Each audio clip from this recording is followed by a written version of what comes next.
y humilde y gracia y verdad que se detengan con estas escuchas santidad y guarde por mano mano para que se hagan con conservar y practica más y de más de Cristo de su mano.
Magandang umaga po sa inyong lahat, mga minamahal naming kababayan sa Pilipinas at sa buong mundo.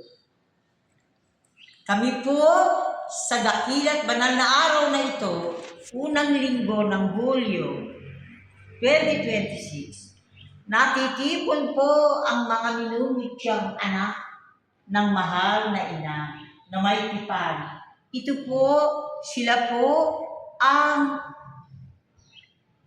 sumasagot sa panawagan ng mahal na ina ng Miraculous Lady of the Bleeding Heart. Nandito po tayo sa napakadakila ang itinakda ng langit na Interfaith Chapel of the Ten Commandments with the Miraculous Lady of the Bleeding Heart.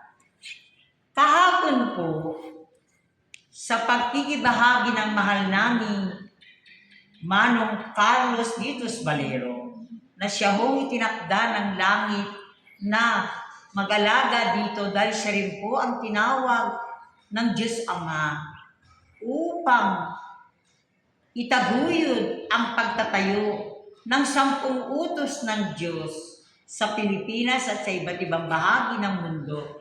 Sapagkat nais ng Diyos Ama na huwag natin kalimutan na ang panawagan sa unang tipan ng Diyos Ama, ay hindi nagtapos sa lumang tipan o Old Testament, ngunit nagpapatuloy sa kasalukuyan at hanggang sa hinaharap.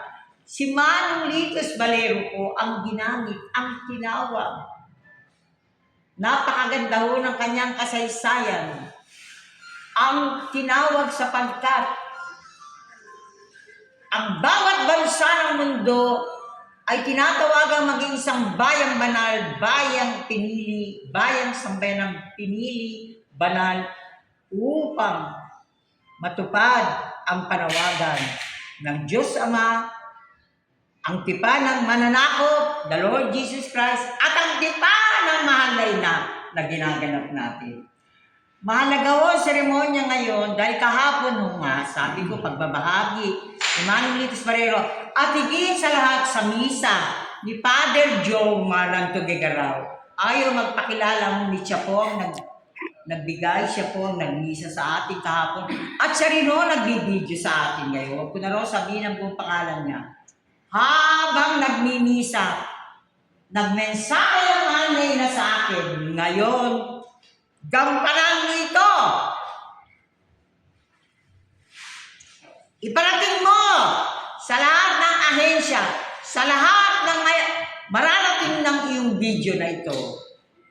Ang nais ng puso ko, ang nagdurugo kong puso, upang maalis na ang pagdurugo.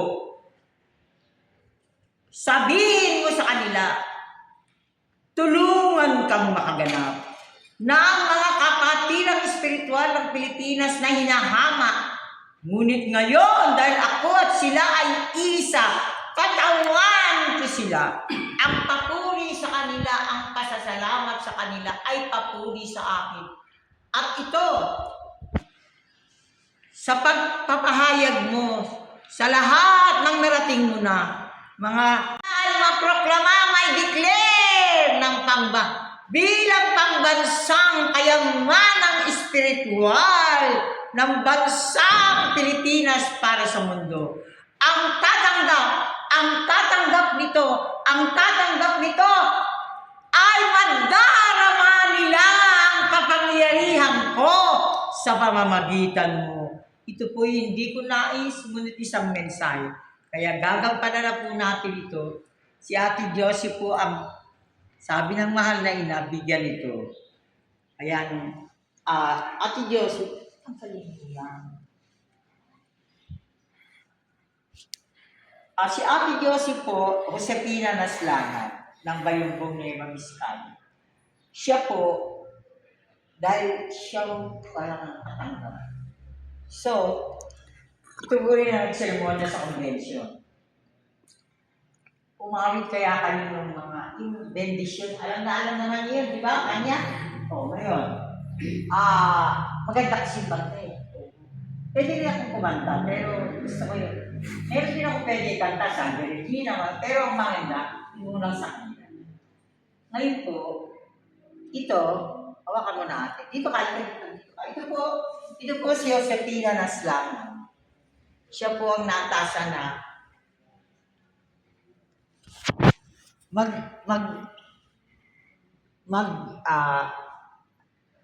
bibigay sa inyo, yayakapin ninyo sa dibdib nyo upang matupad na ang gusto ng mahal na ina. Isa-isa. Awit. Pag natapos na yung awit ninyo na, susunod naman ako ng Magnificat o whatever. Pero unahin yung benediction. Okay, ate, sige na. Ang bendisyon mo, Ama at Ina, ayain mong iyanagalang, pinupuri ulamin, ang inyong sasalamatan, ngayon at hanggang kami po'y nabubuhay dito sa mundong ibabaw. At maging sa dalamatiday ng aming kaluluwa at katawan, siyang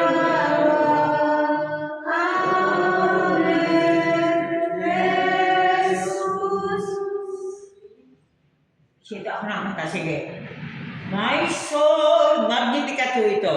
Ito ang inawit ng mahal na ina nang siya sabihan ng Archangel Gabriel na ikaw ang nakiling maging ina ng mananakop. My soul magnifies the Lord. My spirit rejoices in God my Savior.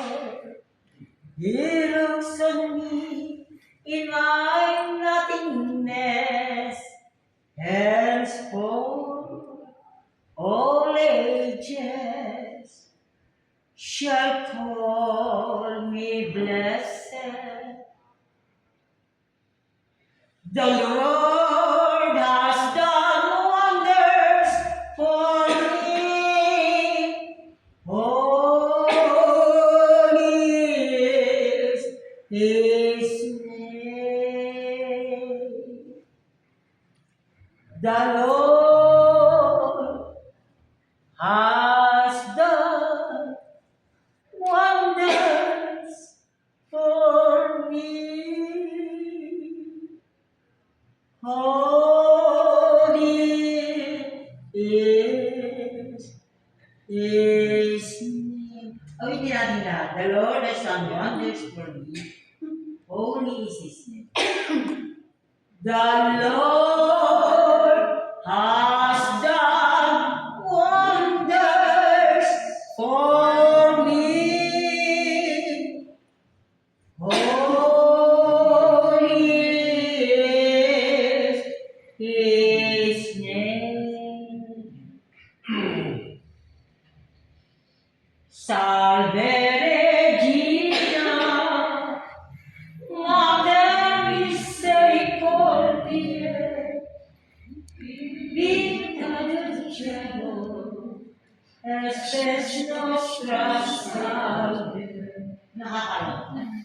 Ate clamamus, exclues filieve, Ate suspiramus, gementes et fuentes, in hac lacrimarum vale. Ea ergo, advocata nostra, ilos tuos, Misericordes oculos, ad nos converte, et Iesus benedictum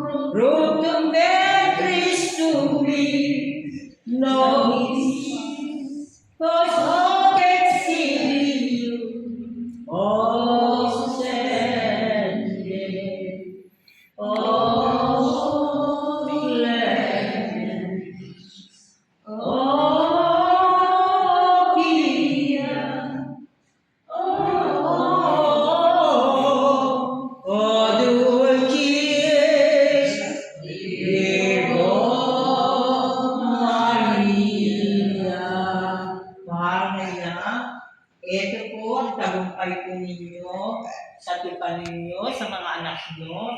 Si Father pa po, ang napaka-humble, napaka-kumbaba. Mas basa niyo po siya. Ibinigay niyo po siya pari ng mahal na ina. Mahalaga po ang tungkulin niya rito. Mahal na ina, nais namin iparating para sa Transfiguration State of the Nation Address. Sona ng mahal na Pangulo.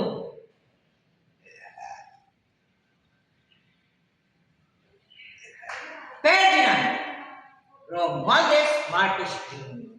Sapagkat dito inialay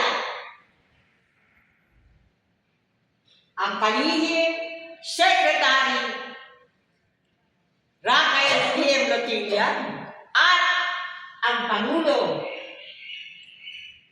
President Ferdinand Romualdez Marcos Jr. Nung pinaisip po sa akin na dito ialay, yung po pala ay isang hudyat ng propesiya, siya ang magiging isang kabinete, kalihim ng mahal nating Pangulo, President Ferdinand Romualdez Marcos Jr. at siya ang itinakda na bagong Philippine Ambassador to the Vatican, to the Holy See. Kaya tagumpay ng mahal na ina, kaya mahal na ina, ipararating ko na po ito upang madama nila ang kapangyarihan mo. Ang kapangyarihan ng mahal na ina, dahil sabi nga ni Manong Litos Valero, kayo mahal na ina, ang unang nagsabi, Behold, the handmaid of the Lord, be it done unto me according to thy word. Maganap nawa ayon sa winika. At yan ang thy will be done unconditional love. May isa pa kayong awit? O, patayin natin yung Hail Mary, pwede? Hail Mary, the Lord is with you. Blessed are you among women, and blessed is the fruit of thy womb, Jesus. Holy Mary, Mother of God, pray for us sinners, now and at the hour